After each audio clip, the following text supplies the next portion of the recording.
The promise at Zamzam, the well of Zamzam, which disappeared when the Arabs placed idols at the Kaaba, remained buried under the sand. Thus, for many years the people of Quraysh had to fetch their water from far away. One day Abd al-Muttalib was very tired from doing this and fell asleep next to the Kaaba. He had a dream in which he was told to dig up Zamzam. When he woke up he was puzzled because he did not know what Zamzam was, the well having disappeared many years before he was born. The next day he had the same dream, but this time he was told where to find the well. Abd al-Muttalib had one son at that time, and together they began to dig. The work was so difficult that Abd al-Muttalib made an oath to Allah that if one day he were to have 10 sons to help him and stand by him, in return he would sacrifice one of them in Allah's honor. After working for 3 days they finally found the well of Zamzam. Pilgrims have been drinking from it ever since. The years passed by and Abd al-Muttalib did have 10 sons. They grew into fine, strong men and the time came for him to keep his promise to Allah. He told his sons about the promise and they agreed that he had to sacrifice one of them to see which one it would be. They decided to draw lots, which was the custom of Quraysh when deciding important matters. Abd al-Muttalib told each son to get an arrow and write his own name upon it and then to bring it to him. This they did, after which he took them to the Kaaba where there was a man whose special task it was to cast arrows and pick one from among them. This man solemnly proceeded to do this. On the arrow he chose was written the name of Abd Allah, the youngest and favorite son of Abd al-Muttalib. Even so, the father took his son near the Kaaba and prepared to sacrifice him. Many of the Quraysh leaders were present and they became very angry because Abd Allah was very young and much loved by everyone. They tried to think of a way to save his life.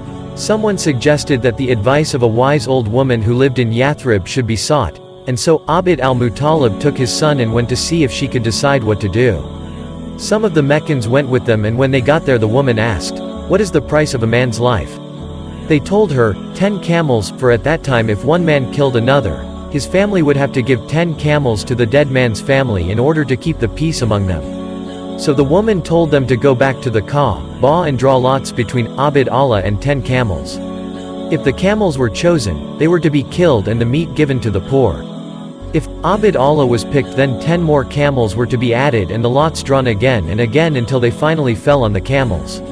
Abd al-Muttalib returned to the Kaaba with his son and the people of Mecca. There they started to draw lots between Abd Allah and the camels, starting with 10 camels. Abd al-Muttalib prayed to Allah to spare his son and everyone waited in silence for the result. The choice fell on Abd Allah, so his father added 10 more camels. Again the choice fell on Abd Allah, so they did the same thing again and again, adding 10 camels each time. Finally they reached 100 camels, and only then did the lot fall on the camels.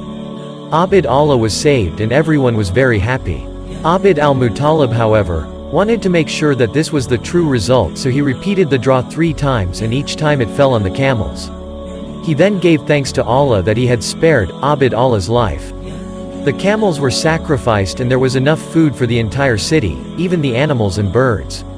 Abd Allah grew up to be a handsome young man and his father eventually chose Amina, the daughter of Wahb, as a wife for him.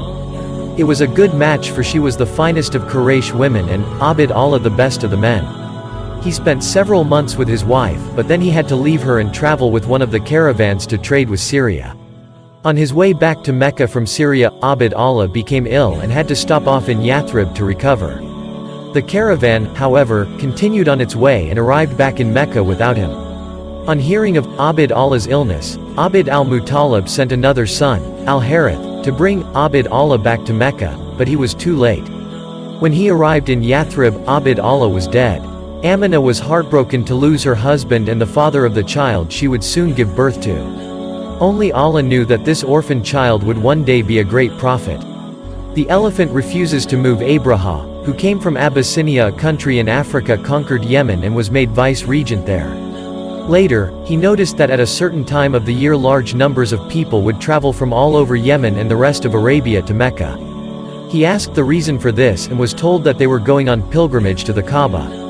Abraha hated the idea of Mecca being more important than his own country, so he decided to build a church of colored marble, with doors of gold and ornaments of silver, and ordered the people to visit it instead of the Kaaba. But no one obeyed him.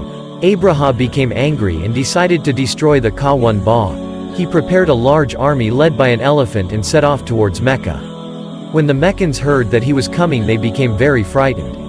Abraha's army was huge and they could not fight it. But how could they let him destroy the holy Kaaba? They went to ask the advice of their leader, Abd al-Muttalib. When Abraha arrived outside Mecca, Abd al-Muttalib went to meet him. Abraha said, "What do you want?" Abraha had taken Abd al-Muttalib's camels, which he had found grazing as he entered Mecca, so Abd al-Muttalib replied, "I want my camels back." Abraha was very surprised and said, "I have come to destroy your holy Kaaba, the holy place of your fathers, and you ask me about some camels?" Abd al-Muttalib replied calmly, "The camels belong to me. The Kaaba belongs to Allah and He will protect it." Then he left Abraha and went back to Quraysh and ordered them to leave Mecca and wait for their enemies in the mountains. In the morning Abraha prepared to enter the town. He put armor on his elephant and drew up his troops for battle.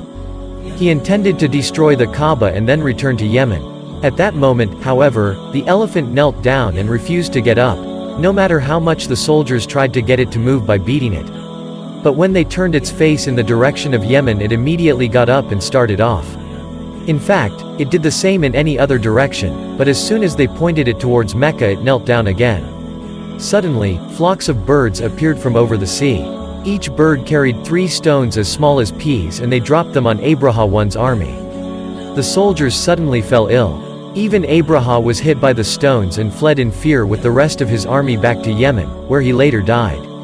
On seeing their enemy flee, the Arabs came down from the mountains to the Kaaba and gave thanks to Allah. After this, Quraysh gained great respect and became known as the people of Allah, and the year in which these events took place, 570 AD, was named the Year of the Elephant. In that year Allah had saved the Kaaba and He would soon bring forth a prophet from among Quraysh. In the name of Allah, the Beneficent, the Merciful. Hast thou not seen how thy Lord dealt with the owners of the elephant? Did He not bring their stratagem to naught, and send against them swarms of flying creatures, which pelted them with stones of baked clay, and made them like green crops devoured by cattle? Quran 105.1-5